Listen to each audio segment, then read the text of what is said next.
The dawn of human consciousness.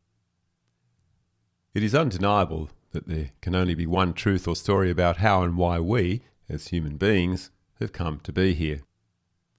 By this I mean that there is only one way that it all happened, not two, three, or more. Yes, there are innumerable ideas, theories, and even guesses, but there can only be one ultimate truth. To demonstrate, if we consider the development of anything, let's say that of a modern motor car, then it is clear and inarguable that it is a creation that has come into existence via a very specific order of events. It was a process that involved a lot of people over a period of 100 years or so, and it happened for good reason, meaning that it wasn't entirely accidental.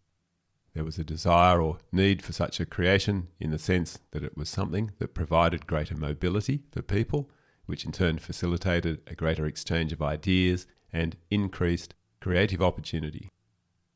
Because of our recent ability to record information accurately, the way in which the automobile came into existence can be relatively easily tracked, i.e. who did what first and when, how that influenced other people, successes and failures along the way, etc.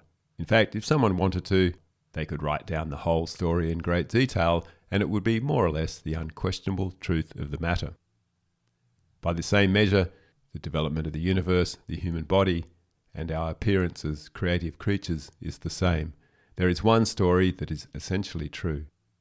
However, because it is such a vast story that begins before humans even existed or worked out how to record information, to determine exactly what happened is an extremely challenging task.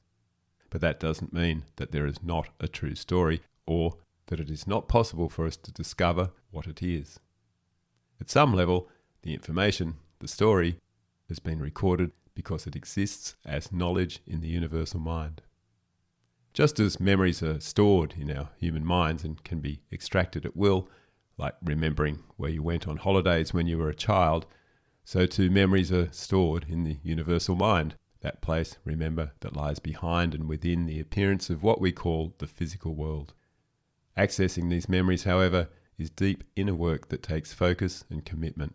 The information that is there will certainly never be discovered while we continue to look outside ourselves for the truth, which unfortunately, but quite understandably, is what we are extremely well conditioned to do. So until we can come around to including this kind of research in our quest to piece the puzzle together, a good way for us to come to understand the conditions that birthed us as creative, self-aware human beings and bestowed upon us our sapience is through analogy. Additionally, to put ourselves in the place of the earth being itself will afford us new and greater perspectives on the reason for and process of our becoming. We can do this quite easily and accurately because the earth is an intelligent creative being, just as we are intelligent creative beings. What I mean by this, once again, is that the earth is a non-physical conscious creative being, and its body is the physical reality that we know as the earth. I want to be clear that this is not merely an idea or a concept, but a true reality. In the same way that we go about our lives, creating and doing the things that we are moved to do, the earth being operates similarly. It is possible to get a very clear picture and understanding of how and why we emerged as humans by analogizing the whole story with the technological development of machines. This should not be a difficult analogy to accept or make because our bodies, after all, are biological machines themselves. One of the drives behind science and technology today is to develop machines to the ultimate expression as autonomous, intelligent robots, something similar to and fashioned against ourselves, a case of making a machine in our own image. The exact analogy I am making then is that the intellectual creation, by which I mean creativity directed through humans, of such a robot is akin to the creation of the human form by the intelligence of consciousness. Considering the challenge inherent in creating a robot that would be capable of operating intelligently and independently in any given environment, it is obvious that it is not something that could just be made suddenly without any prior knowledge. A few million years ago, it would have been impossible for anyone to conceive of something like this, although at the time unawares to all the groundwork for it was being laid. through the discovery, understanding and development of the simplest tools by Homo habilis, handyman, and refined a little later by Homo erectus. A few thousand years ago, although the possibility of creating robots was still far from consideration, the development of more complex machines, water wheels, windmills, carts, pumps, etc., to serve the needs at the time also provided a greater knowledge base that would allow the development of ever more complex machines in the future. It was the Industrial Revolution of only a few hundred years ago which rapidly progressed an understanding and development of mechanisms of all kinds.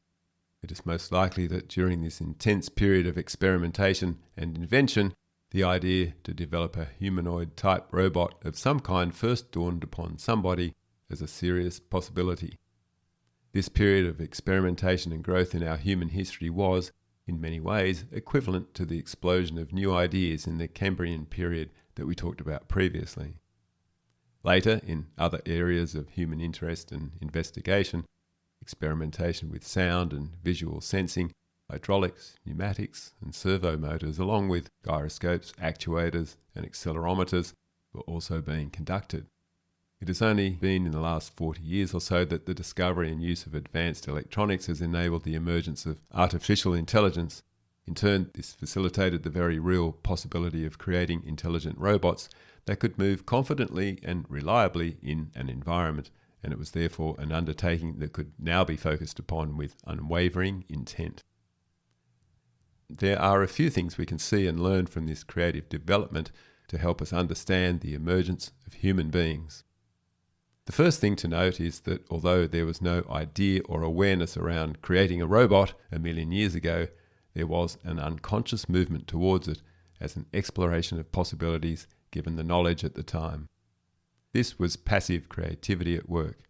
At no point was there a conscious movement towards it until sufficient discoveries had been made, and then someone somewhere saw the opportunity. From that time onwards, things began to move faster as the reality of bringing such a creation into existence was, and currently still is, being consciously explored and developed as an active creative process. This development accurately analogizes the development of the human being. At first, life on Earth was simply an intelligent exploration of possibilities at a basic chemical and biological level. A human could not have been made straight away because there was no idea that such a thing could exist, although the groundwork was being laid as a function of the exploration taking place at the time. At some point, there had been sufficient experimentation done with form, mobility, and sensory perception that the possibility for something greater was seen by the Earth being, a creature that could move, explore, and express in a way that would reflect the deepest nature of the Earth's own intelligence. And so, from that point onward, the focus swung around to developing a creature of this nature, which would, as it turns out, become the bodies through which we live today.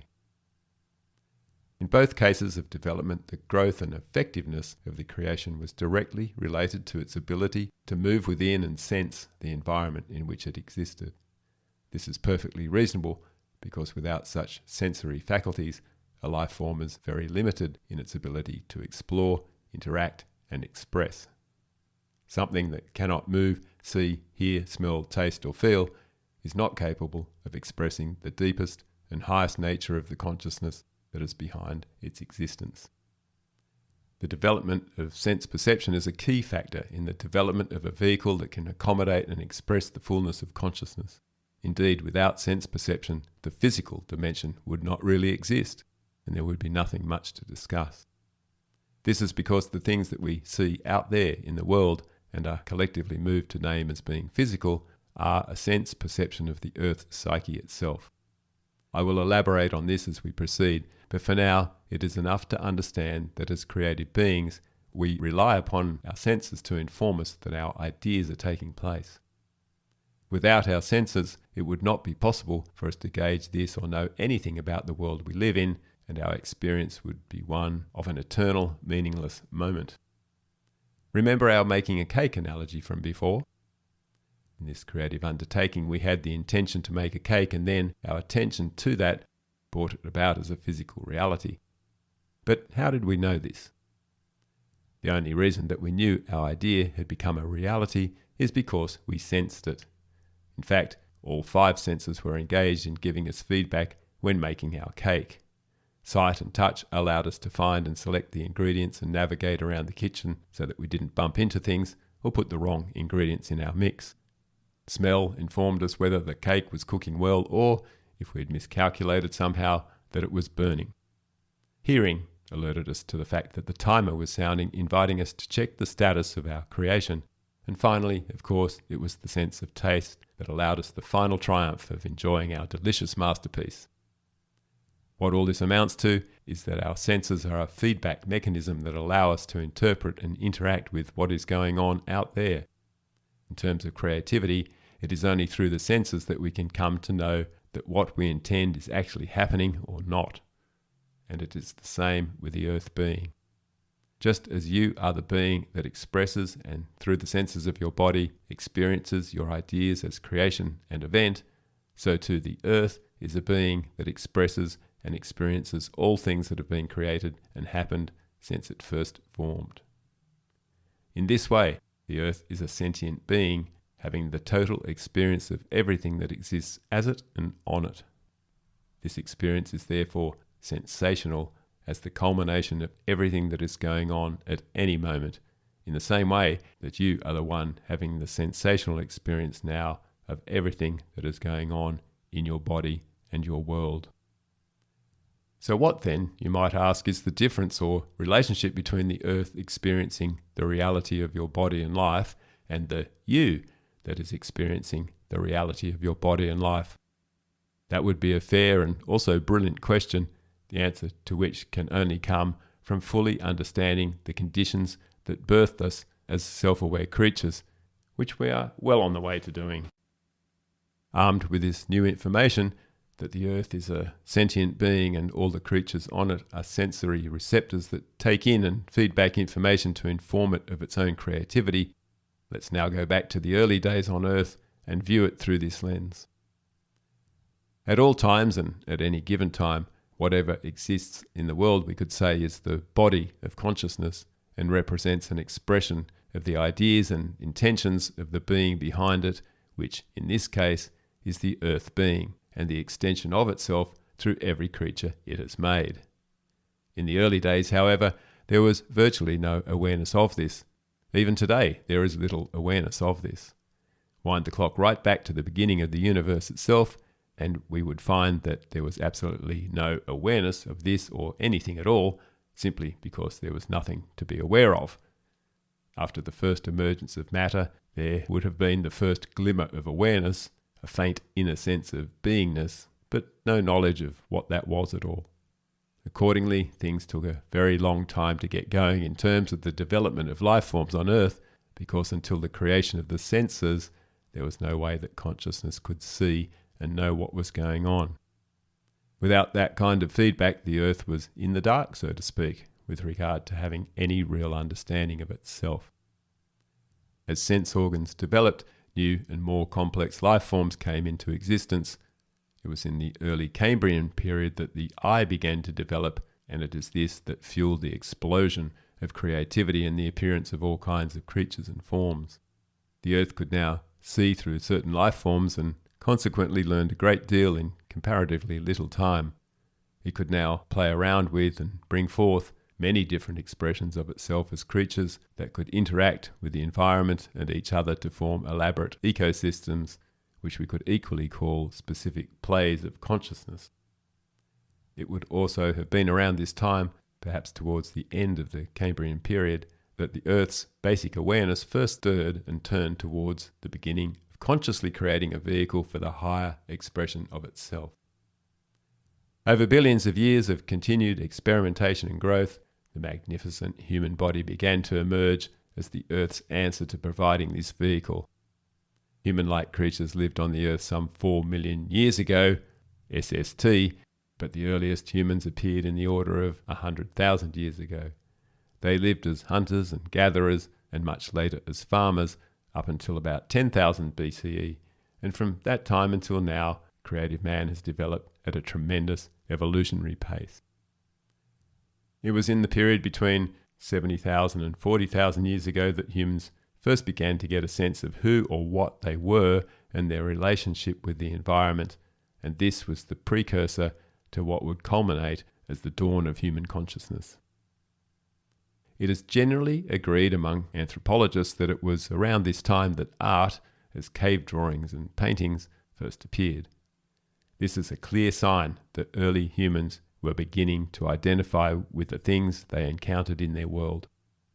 Consequently, this indicates that the faculty of memory was there or emerging, as these people could obviously refer to imagery that was not in their present moment, i.e., the bison they saw while hunting that day was not posing politely beside the artist painting its picture. So it is evident that around this time humans were beginning to develop memory. This is an extremely important point, because it is memory that allows us the self-awareness that we have and are so familiar with today. Without memory, this sense of self could not have ever begun to develop, because a large part of what we know as our self is an image or thoughts of who or what we think we are. And those thoughts are based upon a mix of identifications with various things that are not in this moment, i.e., things in or from the past, which is memory. Understanding memory and how it came to be is key. In the next section, we look at how memory in the primitive human animal began to develop and the consequences of this new evolutionary tool.